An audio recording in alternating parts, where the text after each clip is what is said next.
And today we have Mr. Taylor Valentino here. Like I said, state alumni, and he is now working on his PhD out of the University of Kentucky. I got to check out their labs a little while ago out there. It's very impressive. I'm really excited to see what he's going to talk about, some gut microbiome and muscle stuff, which we're actually getting into in our department as well. So, take it away, Taylor. All right, well, thank you so much for coming to hear me gab about basically poop and everything about it. So the title of my talk is the gut microbiome necessary for skeletal muscle adaptation to exercise? And I think I kind of put in there bacteriome because the word microbiome I think is generally used to talk about the bacteria and the microbes, but you also have viruses and fungi and other very small microscopic things that make up the microbiome. So it's kind of a misnomer, but I think for me, being a muscle guy, kind of getting into this world, I do say a lot of misnomers. So I'll try to be specific and say bacteriome, but this is kind of the microbiome.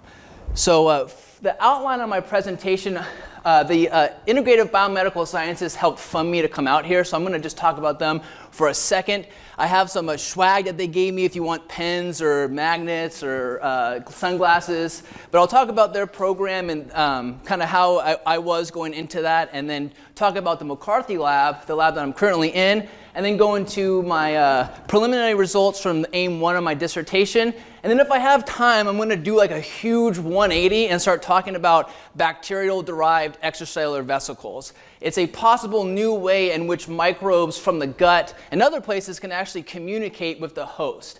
If I have time, I'm going to get there. But it's really weird to start talking about muscle and microbiome, and then I'm like, stop, I'm going to talk about something completely different. So it will be sort of like, whoop, but hopefully I can get to that and show you because it is pretty cool stuff.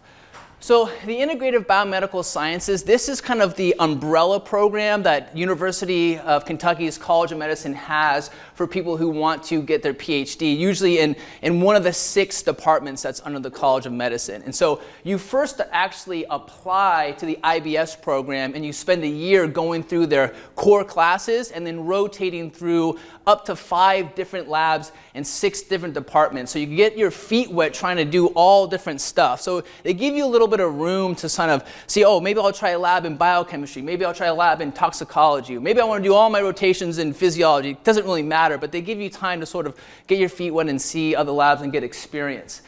After that first year, you then move into you choose a lab, or you hopefully choose a lab that has a spot for you, and then you become part of that department. And there's 6 different departments which they have up here. My home is in physiology, but these are the other departments that they have. And there's over 200 active labs at the school, so there's a lot to choose from. So if you're interested in this or learning more about it, you can actually contact Brett Spear, Dr. Brett Spear. He's a very nice, very approachable guy. Or you can just talk to me too if you want to know more about this program or think about applying or just kind of want to know what it's like. Because it's different from other PhD programs that I was interested in. Because when I started this journey, I would email PIs and like, do you guys have a spot? Or are you taking students? But this is kind of the reverse. You apply to this program first, and then you choose your lab later. So it's kind of the reverse of that. All right, so as I mentioned, I am in the McCarthy lab. And so John McCarthy, I have many different names for him. Dr. McCarthy, he doesn't like, so I don't call him that. Papa Mac is what we typically call him. He is just like one of us. He's a kinesiology student who got really into the molecular mechanisms that govern muscle growth. So he essentially studies the molecular and cellular pathways that elicits muscle growth. And that essentially is a cute way to say, how do you just get jacked? And so that is what he does, and that's what he cares about. But again, he's much more on the cellular parts. He's not interested in sets and reps and supplements and so on and so forth. He wants to know what pathways are going on and going off that elicit skeletal muscle growth. And so the main areas of interest in Dr. McCarthy's labs are skeletal muscle-derived extracellular vesicles. So I think you've probably all heard of like myokines and these factors that muscles release, usually upon exercise, that go to various parts of the body. Well, there are new literature coming out in all fields that's saying that these factors from tissues are actually wrapped up in an envelope, if you will, that's called an extracellular vesicle. And within this envelope is cargo, very important cargo, that goes to specific tissues and can elicit an event. So data from the lab right now that's being spearheaded by a postdoc, Dr. Yvonne Vichetti, is actually showing how, under a hypertrophic stimulus, how skeletal muscle releases a certain cargo that's wrapped up in this extracellular vesicle. It goes primarily to fat and actually metabolically reprograms fat to be more sensitive to catecholamine stimulation, thus increasing lipolysis. So this is a way in which exercise induces skeletal muscle to release a specific factor going to fat and actually causing you to burn fat. So this is stuff he's working on. He's almost has this finished up and will be published hopefully within the new year. Another area that John loves, and this is kind of his baby, is ribosome specialization and ribosome biogenesis. And so this is kind of not my wheelhouse, but John sort of figured out through looking at the literature that in skeletal muscle, there are different ribosomes and different ribosomal proteins that kind of comprise the ribosome. And there's one specific paralog of a ribosomal protein called RPL3, and this gets confusing, RPL3-like. Okay, so what he found out though is during rapid growth, RPL3 is really high, and then RPL3-like comes in and puts the kibosh on growth. So he really wants to understand the dynamics between what's going on with the ribosome with RPL3 and RPL3-like. Do they preferentially translate different mRNAs and so on and so forth? And so he's very interested in that. Another area that he loves is myonuclei dynamics, sort of the transcriptional capacity of a myonuclei, and then following myonuclei around under different conditions such as overload and injury with or without satellite cells. And so a lot of things he does is working on generating mouse models, which I'll talk about in a second, how you can actually sort of label and track a myonuclei and have them kind of see what they do under these various conditions. And then the newest part is what I kind of got into, the gut microbiome and skeletal muscle. We're both muscle heads who are like, hey, this microbiome stuff seems like it could have a role in skeletal muscle. We should try to research it. So we've sort of stumbled ourselves around and kind of learning through a lot of like really good ideas, and then we go talk to PIs who are like, no, that's a terrible idea. And so you go back to the drawing board and you redo it, and we sort of kind of got ourselves on a good path. And so I'll show you some of the stuff from that. About 90% of the work we do is in mice. So it's, other than that, I would say another 9% in cells and then 1% in humans. So everything we do is in mice. And so you might be wondering, how do you get a mouse to work out, or how do you overload a mouse? So we have two different modes or methods in which we overload a mouse. The first one is called synergist ablation. That's where we anesthetize the mouse, and then we cut into their, basically their Achilles tendon, and we sever the gastrocnemius and soleus. So we basically take those muscles out of commission, and then the plantaris has to basically compensate for it.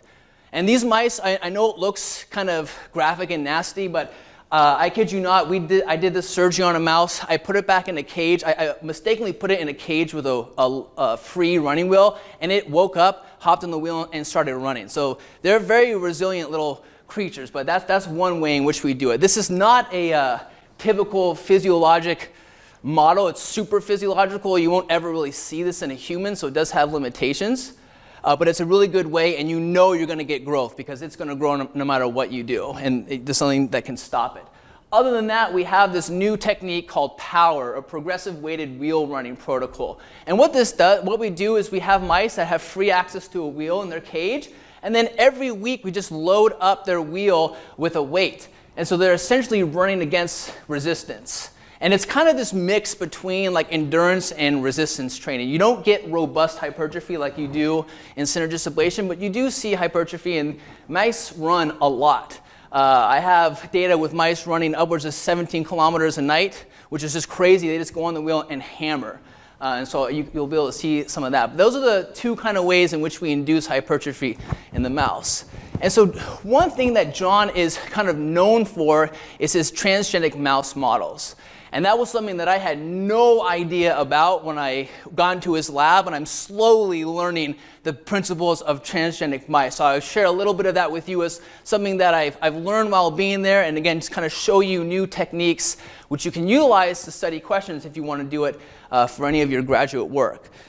So the transgenic mouse model, what this basically means is that you're taking foreign DNA and you're putting it inside of the mouse genome. So you're inserting something foreign into the mouse genome. So like, for example, mice don't get Alzheimer's. So in order to have a mouse get Alzheimer's, you have to insert this DNA that allows them to sort of build up the plaque. So it's something that you can do for that. For us, we use it to either overexpress a gene or to take out a gene, to sort of remove a gene or decommission a gene.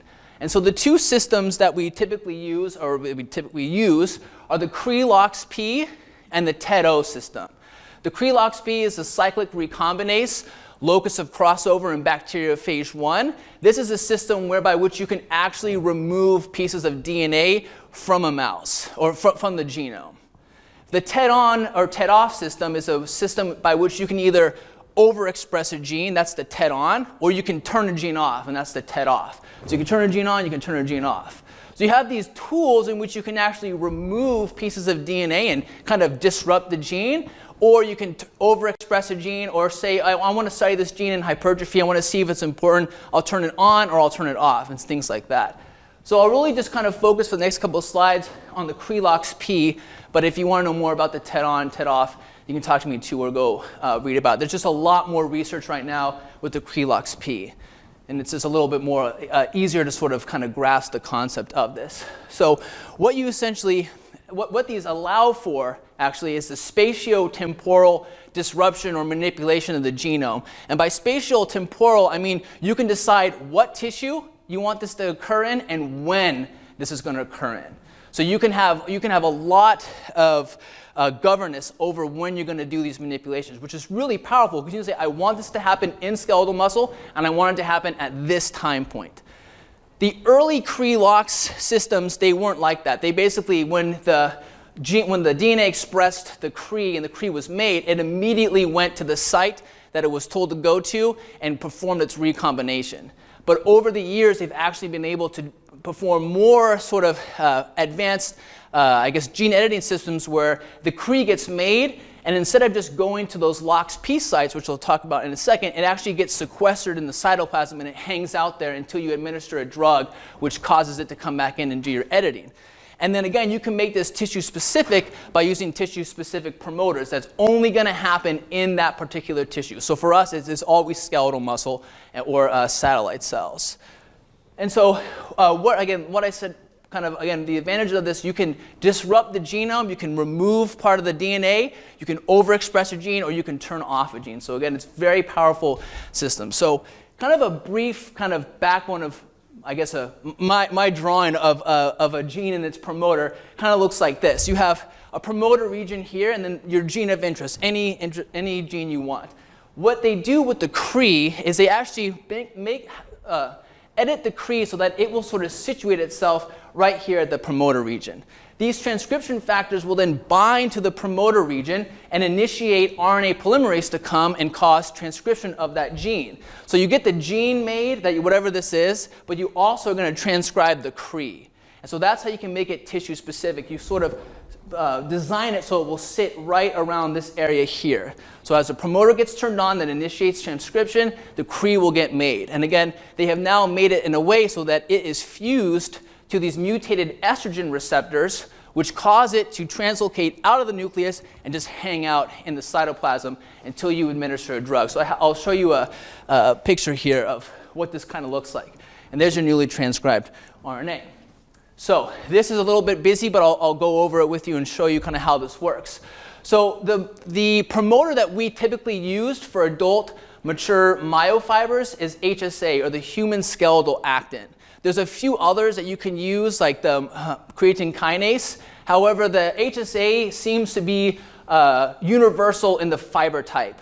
Creatine kinase promoters, it typically seems to be more expressed in type 2 fibers. So if you want to get kind of a universal effect, HSA is probably the way to go. And so what you have here is you have your HSA with your MER-Cre-MER. This just means mutated estrogen receptor on either side of the Cre. As this gets transcribed and translated, it leaves, and now it just hangs out in the cytoplasm, and it's docked there by this heat shock protein 90. So heat shock protein 90 sequesters the Cre in the cytoplasm. What you'll also do too is then you'll have your gene of interest, whatever gene you want to disrupt. What you do with that is you actually insert these 2 LOXP sites around your gene or around a portion of that gene. And the LOXP sites are essentially beacons for the Cree. They're kind of like, hey, here we are. And the Cree will come, it recognizes those LOXP sites, and it performs recombination, or essentially either removes that piece of DNA or it will actually flip it. So it kind of inactivates it.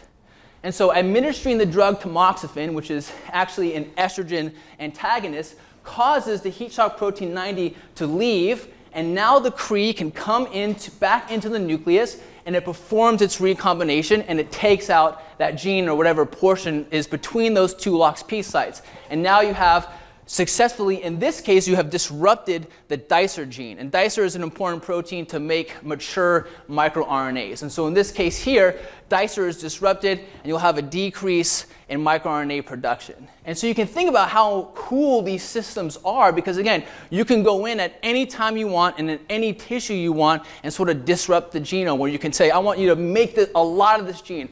I want you to turn off that gene. And so it is pretty cool. And as I go through this program, learning how to manipulate this and utilize this, it's pretty fun. So that's kind of an overview of the transgenic mouse model, and something that I've really kind of come to like and hopefully will be utilizing for my career. So that's kind of the first part of my talk, the overview of IBS and old Max lab. And now I'm going to kind of get into the results from my first aim of my dissertation. So the gut muscle axis. I really didn't know anything about the microbiome until I was doing my master's here, and I had teamed up with some people who were doing research in ultramarathon runners, and one of their questions was, why do ultramarathon runners get so sick? Nausea, vomiting, diarrhea, any sort of GI distress during a run is very common. It's the #1 reason why runners drop out, and it's depending on who you talk to, it's the first or second reason why runners have a really bad race, that or blisters. So it's very prevalent and happens all the time.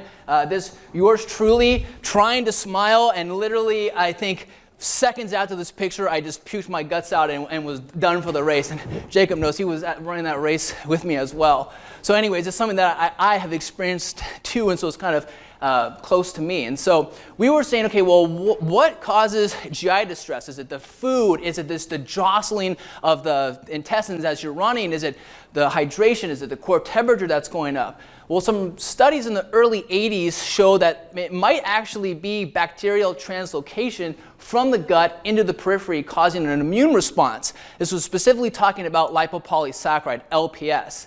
And after that, not many studies had kind of followed up on these early works in the 80s. So we thought, okay, let's check and see. And I was like, wait, there's like bacteria in the gut? What are you talking about? And so that was kind of like my first foray into the microbiome. And so we went out to the western states and we collected data on our runners, and we found that actually a significant correlation between the measurement SD-CD14, that's sort of like an antibody, if you will, to LPS. So if SCD14 is high, you can assume that LPS was high. LPS is just really hard to track in the human. It kind of has a really quick transient time. So it's there, and then it's gone. But you can kind of look for the antibody to say, oh, we think it was there to sort of counteract that. So there was a significant correlation between those runners who were experiencing nausea and SCD14.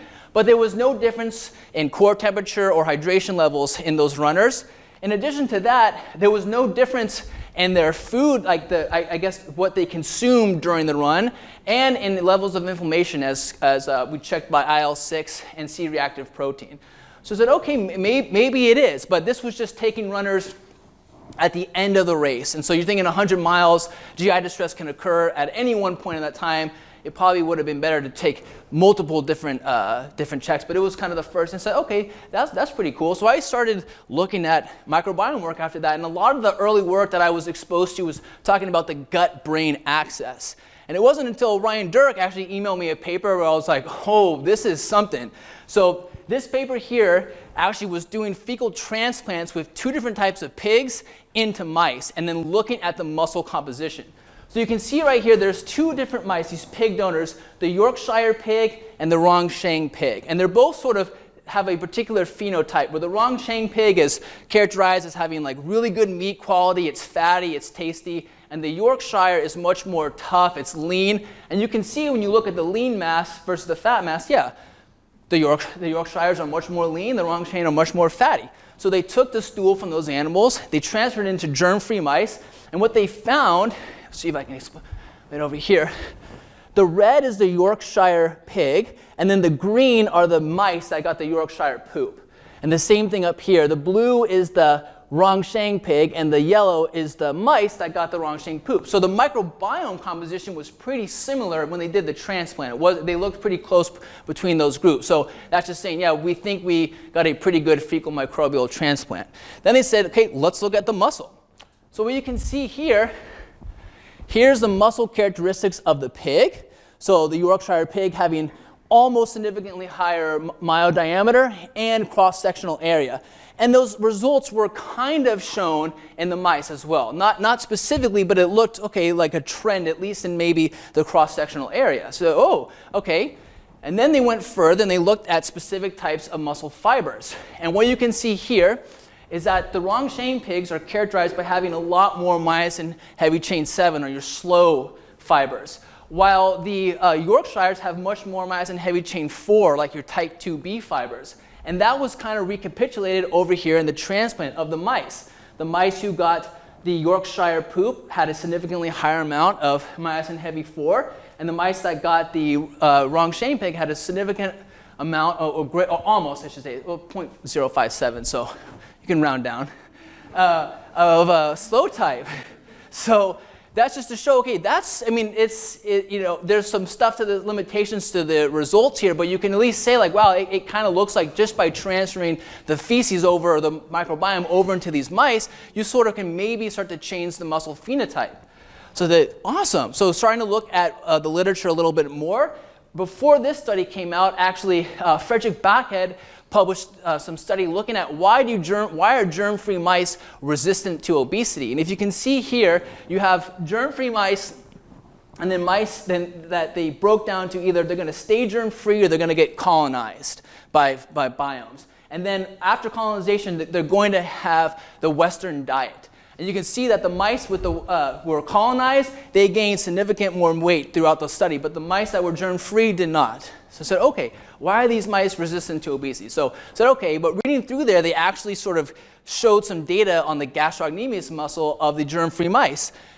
And what you can see here is that the germ-free mice actually had, they had significantly more phosphorylated acetyl-CoA carboxylase. So they weren't converting acetyl-CoA into malonyl-CoA, thus kind of creating fatty acids. They were burning more fatty acids, or that's at least what they were saying, because they had significantly higher amounts of phosphorylated AMPK. So it seemed like these germ-free muscles metabolically were really adapt to burning fat.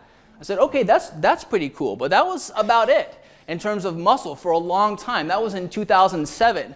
And so most recently in 2019, Hilary came out and actually sort of characterized germ-free muscle. So what you can see here is mice that are the germ-free mice here in gray, they have significantly smaller, as measured by muscle weight, gastrocnemius muscle, tibialis anterior muscle, and the quadriceps muscle. So they have their muscles, being germ-free is a sort of atrophic to skeletal muscles.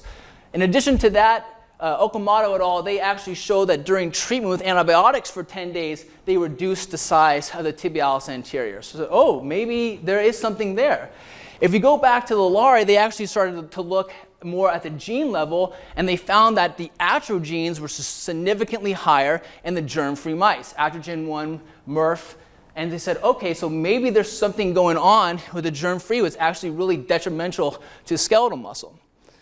Furthermore, when they administered short-chain fatty acids to these mice, to these germ-free mice, you could kind of see a little bit of a rescue, at least in the gastrog muscle. And in addition to that, they sort of blunted at least some of the atrogenes. So their whole idea was maybe it's these short-chain fatty acids that the microbes produce that are going to the muscle and maybe blunting or stopping these atrophic events that are occurring in the muscle. So okay, that is a great, at least evidence to suggest there is some kind of crosstalk between the gut microbiome or bacteriome and skeletal muscle. Furthermore, there's been a ton of evidence to show you that exercise alters the microbiome. I believe this was probably one of the very first studies to show that exercise changes the microbiome when you compare it to sedentary controls. These were in rugby players. Of all athletes they got rugby players, because all the rugby players I knew, they were like, I said, oh, they did not have the best of diets. But anyways, they showed that, and work from our lab, work from Ryan Dirk sort of strengthened that. And then earlier this summer, there was a metagenomic study that came out and actually pinpointed one particular bacteria, Vanilla atypica, that was actually able to take lactate, turn that into propionate, and send it back to the muscles, and the muscles can utilize that. And that's actually also been shown in horses. And so this is a system by which the bacteria actually create a fuel source for the muscles to utilize, which is pretty awesome. One other study that, again, just kind of shows you the power of exercise, they took mice and they trained them. Some of them got trained, some of them did not. Then they induced colitis. And lo and behold, the mice that were trained had a much better outcome after the induction of colitis. They then took that one step further, and they took the feces from the exercise-trained or the control group and put those into germ-free mice, and then reinitiated the colitis in these newly colonized mice. And lo and behold, those mice that got the exercise biome were much better off than those who got the sedentary controls, showing you that not only does exercise kind of change the microbiome, it actually changes it in a positive way. So just one more plus for sort of exercise being such a powerful tool for medicine. And so when we start to look at exercise capacity in the gut microbiome, I think the field right now thinks, or I guess the thinking or the thought is that without a microbiome, you have a reduced exercise capacity.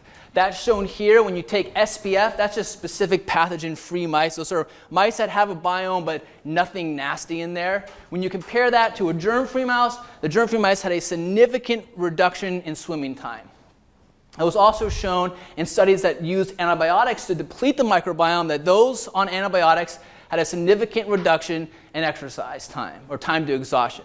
And just one other metric that Ney used was just an ex vivo muscle fatigue test, and showed, yeah, look, those mice that got the antibiotics had a much lower, significantly lower fatigue index, so they were much more fatigable. So I was saying, oh man, what possibly going on here? And this was kind of a worry to me, because I wanted to exercise mice, and I'm like, man, am I going to be able to get these mice to actually run? Will they run? No one has ever characterized the exercise capacity of a germ-free mouse, and we were like, man, is this going to even work? Are they going to run the same and stuff? So I'll show you all that running data of some of the mice that we use. So kind of with this in mind, my first aim of my dissertation project was very simple. And simple because I wanted to make sure I didn't bite off more than I could chew coming from a muscle world trying to get into the microbiome world. So we just kept it really simple. Do you need the microbiome for skeletal muscle adaptations to exercise? That's all we wanted to ask for aim 1. Like, do you need it? Will the muscles adapt the same way with or without a microbiome? Our primary metrics were muscle wet weight, muscle CSA, fiber type, fiber CSA, and myonuclei accretion. We're just going to look to see if there's more myonuclei, less myonuclei, and so forth. So utilizing power, what we did is we had 24 mice in each group. There were 12 females, 12 males, and within those groups, they were power trained or they remained in the cage with the locked wheel. And half of those mice got antibiotics and half of them didn't. So you had mice running with or without antibiotics, male and females. Then we had non-running controls with or without antibiotics, and male and female. And we just said, okay, let's just take them through power. So this is the kind of the layout of what we did. When the mice arrived from the Jack's labs, they hung out in our DLAR, or our animals facility, for about 4 weeks. Typically, you want them to hang out for at least a week, because they've gone from one area, one environment, through all having to get carried across, I think, Jackson Labs in Maine to Kentucky. So the stress of moving, the environmental change, you want them to sort of acclimate, or at least let their biomes acclimate to your new environment. 4 weeks might be overkill, but I was like, let's just be certain. So they had 4 weeks, and then after that, we put them in the cage, started antibiotics, and I just kind of left their cage locked for the initial week so they could get used to that new environment, going from a co-house to a single-housed cage. And then after that, we took off the locks for the powertrain groups, and then they ran off. And this is kind of the different weight scheme. So the male started at 3 grams, the female started at 2 grams, and then every week essentially you got a little bit more on and a little bit more weight on. And that was it. After week 9, we sacrificed some mice and started looking at their tissue. So this is some data. I will just warn you, I have some pictures of mice guts. If that bothers anyone, I apologize. But this is kind of what antibiotics, or at least 9 weeks of antibiotics, does to your intestines afterwards. So here's some pictures to show you. Here's an untreated mouse and an untreated mouse cecum. There's a treated mouse and a treated mouse cecum. So it really blew that cecum up, if you will. These are different plates. Again, just me kind of learning, let me plate bacteria for a little while. So I started kind of plating bacteria. So this is all, these are different mice on antibiotics at 3 weeks, and these are the same mice 3 weeks later. You can sort of see how it's the microbiome composition is very homogeneous, and it's overrun by something versus an untreated mouse. You can see different populations. It's much more heterogeneous. There's much more diversity here. The cecum weight in the mice that were treated were significantly heavier than those who were untreated, so giving us confidence, yeah, we definitely did something to the microbiome. The DNA content is another metric you can use to sort of see how much bacteria do we have in the feces, and that's a little bit more variable. And so the males, it looks like pre and post, the DNA content, there was no difference when you look at nanograms of DNA per milligram of feces. The only group that had significant reduction was the power-trained females. So I'm not sure really why that happened. I mean, if you think about it, these mice were on antibiotics for 9 weeks. That allows a lot of room for competitive bacteria to kind of come in and then overrun, especially ones that are antibiotic resistant. So until we actually do the sequencing, I won't know really what is in there. But it just goes to show that it's kind of really variable. I tried to think that maybe it was the dose that the females had. They were getting more antibiotics, but I went back and we tried to give every mouse the same amount of antibiotics the entire time, so that we controlled for that. So I can't really explain that right now. Another measurement that we can use, though, is optical density. So you can actually take feces and pull off the microbiome and then just resuspend that in some fuel, and then you have a floating biome in a test tube, and then you can measure how much bacteria you have in there. And there's a significant reduction in bacteria in the treated mouse versus the untreated. So there's different ways to see. We kind of just, again, we messed up the microbiome, or we distorted it, is like, that's what I like to say, or caused dysbiosis. When we look at some of the anatomical stuff with the mice, there was really body weights sort of, the males didn't change at all. The female powers, they were actually significantly heavier than the treated female power versus the untreated. And I think that's just because their cecums got really big, and those things are huge when you pull them out. So that contributed to the actual weight gain. When you look at the weight, I guess the endpoint weight with or without cecum, again, you can see that the treated mice were significantly heavier compared to the untreated mice. When you remove the cecum, that difference goes away.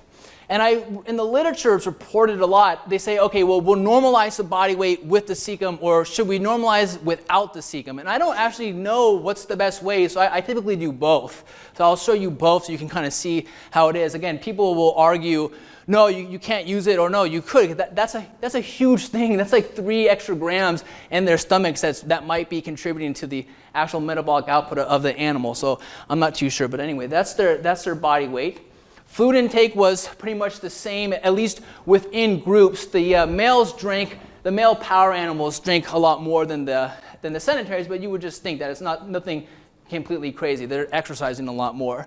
And the same thing with the food intake. So the power-trained animals ate a lot more food, but there was no difference between a power-trained treated versus a power-trained untreated. They just ate about the same.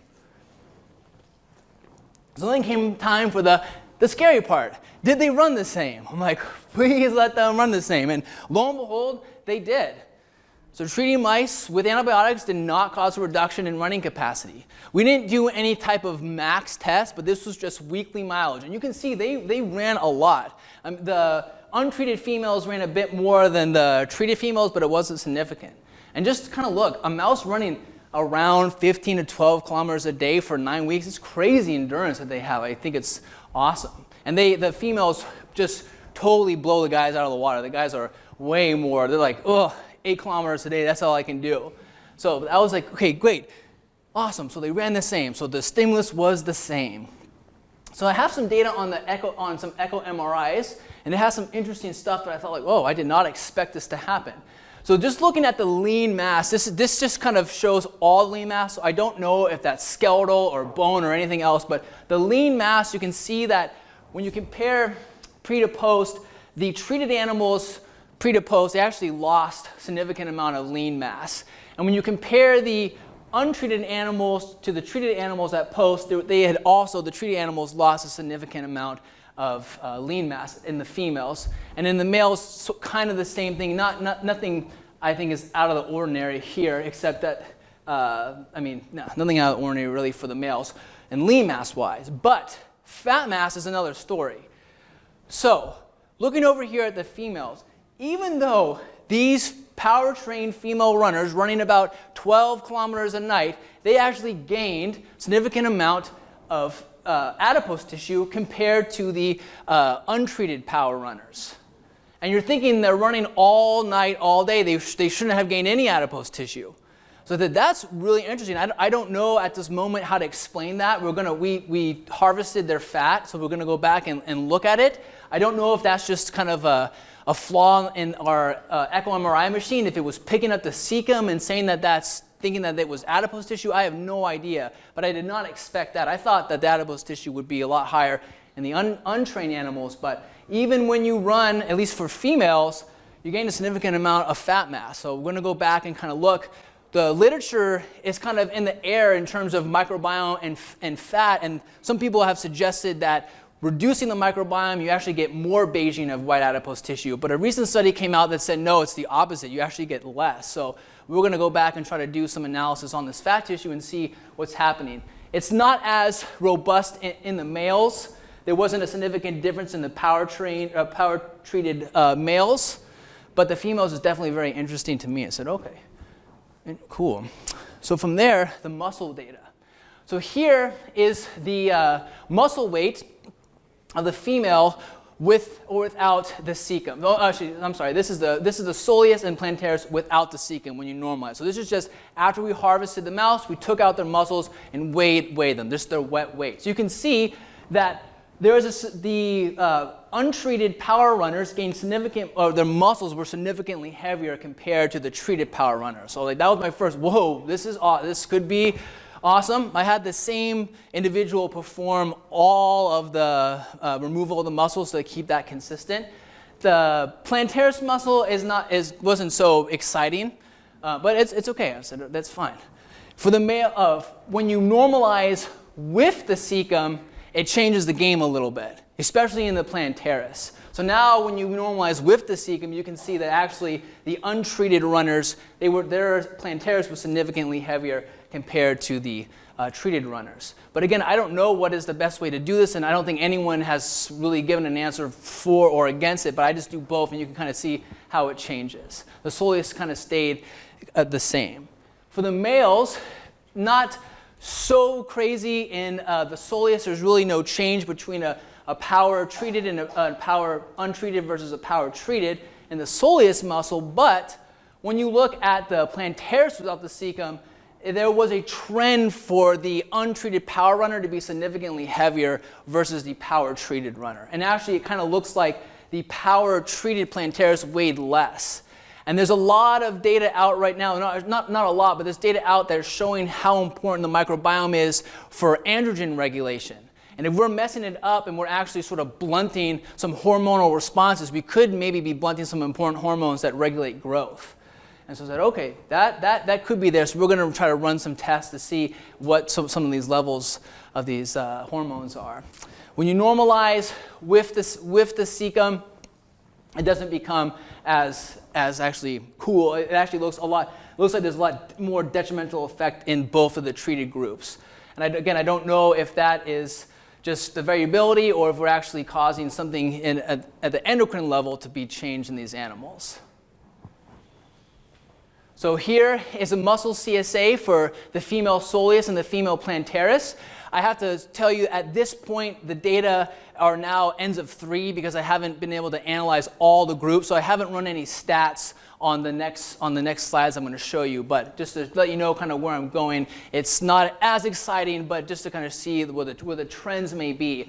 We'll do the other groups when I get back home. But anyways, this is the CSA between the female soleus and the female plantaris. And then when you actually look at fiber type specific CSA, again, nothing crazy, but while kind of looking at the data, it seems like the female untreated power runners have a bigger type 2A fiber compared to the female treated runners. Again, I don't know what this means. We have to do analyze all the group, but just to kind of show you what we're going to do moving forward. And for the male soleus, I haven't actually done anything with the plantaris yet, but the male soleus, kind of the same thing. It looks like over here, the type 2A fiber in the untreated male is a lot bigger, or it seems to be bigger than the treated male. Don't know, there's no stats on it, so just take it as a grain of salt, but just kind of to show you possibly this could be where effect might be fiber type specific. Okay, good, doing good on time. Okay, so the conclusions on this is that maybe the gut microbiome might be important for skeletal muscle hypertrophy. I didn't show you the data, but there hasn't been any change yet in fiber type composition. It seems like if you have your microbiome or you don't, the fiber type shift is the same. From there, type 2A fibers may be more sensitive. It might be a fiber type specific event that's going on.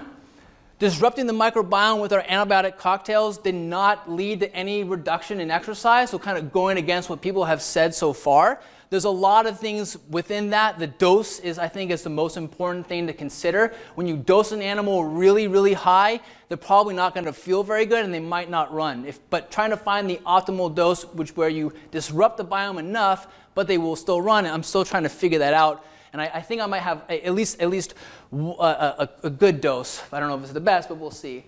And then dysbiosis could actually blunt lipolysis, and that might be a sex-specific event that happens. And so moving on from there, I'm just going to kind of finish this. We're just talking about bacterial extracellular vesicles. And this is a new sort of field that's kind of emerging. People sort of say, do bacteria actually secrete these extracellular vesicles? In humans, we know, in mammals, yes, we do know that, and that's a huge part of our lab. And that's why I kind of got into it, because I was like, oh, I wonder if bacteria do the same thing. So this is actually taken back in 1973, and this is showing a bacteria with what they call blebs, these little sort of nodules that are kind of coming off of the outer membrane. And they think these blebs are actually some type of vesicle that can carry cargo and send it out, either to other bacteria or possibly the host.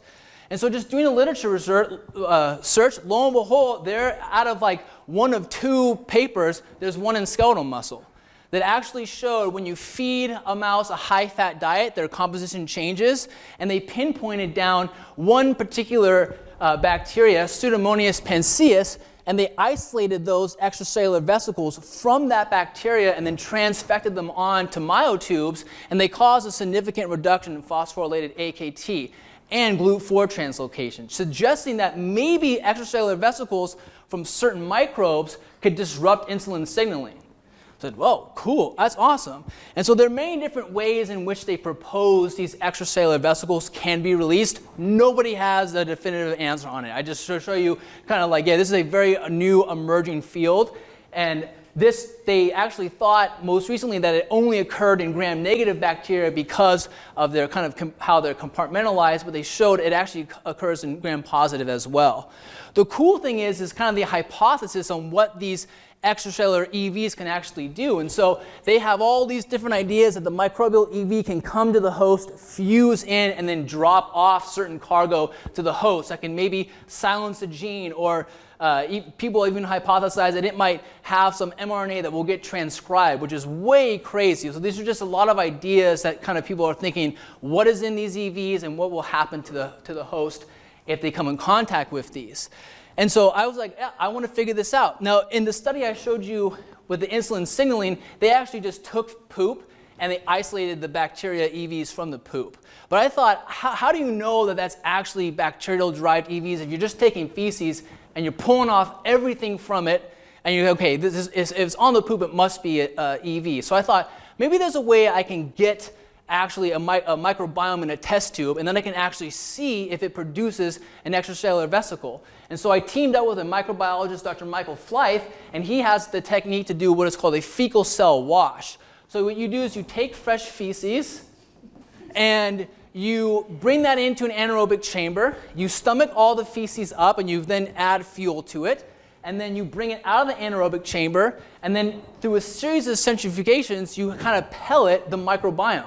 And so you wash off all the stuff that you don't need, and you have a microbiome in a test tube. Then you give it a fuel source, and you incubate it. And then later, for me this was 24 hours later, you can come back, you can remove the supernatant, and basically anything that the microbes produce will be floating around in that supernatant, and you can analyze that. So then I said, great, I'm going to do that, and I'm going to extract extracellular vesicles from that, and then I'll go and transfect them onto C2, C12 myotubes and see what happens. And so the first thing here is just to show you, I took poop from a sedentary mouse and a trained mouse. And I just said, let's just kind of see for just the first part of this.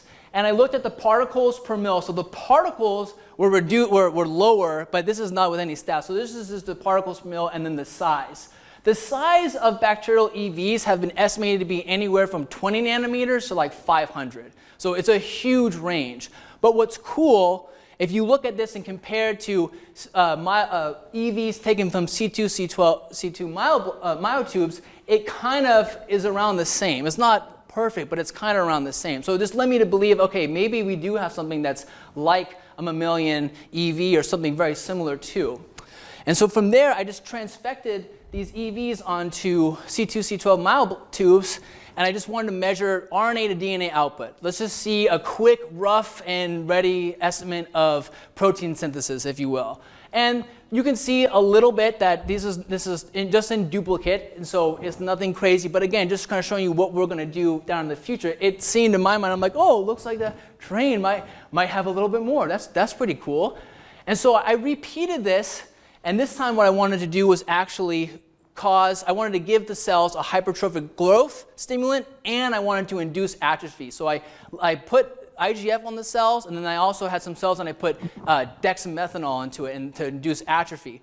And this time I took poop from mice that were actually our control untreated and our power untreated, and then our power treated group. And so when you transfect the myotubes with these and you give it a hypertrophic stimulus, there didn't really seem to be any difference at all. Like, okay, so these EVs are maybe not working on to induce hypertrophy, but when you induce atrophy, it actually seems like the EVs from the untreated groups actually blunted the atrophic response. And it actually seemed to be a lot worse when those cells got the EVs from the treated mice. So then, oh, okay, so obviously this is very much preliminary data just to suggest what we're going to kind of work to see and actually isolate these out and determine. It's very cool if these actually cause a response in the host, but what I'm really interested in, do these actually go from the gut to the periphery? When you transfect cells, sure, you get a nice response and you can see, okay, like, yeah, we're doing something, but does this actually happen? So we're working on isolating these out and then labeling them with a lipophilic dye, gavaging them back into the animal, and then going to look to see, do they actually translocate from the gut into the periphery, and say, okay, maybe they do, and then we can start to identify specific markers and specific cargo that these are actually carrying. And so that will conclude my talk. I'm not going to go through all of these, but I have a long list of people to thank. There's many people in this room that have really helped me out in my own career, and so I have to thank them. This SF State has been a huge part of my life, and so I wouldn't be anywhere without the training I got here. I have all my people in the lab and the Center for Muscle Biology, the UKY Office of Biomedical Education that supported me to come out here. My funding sources as of right now, and of course my lovely family, who is my biggest support crew. For me, coming home to these beautiful people is definitely the cherry on top of the day, and so grad school has its ups and downs, but coming home to a team like this really makes it all worth it. So with that, I'll take any questions. Thank you so much.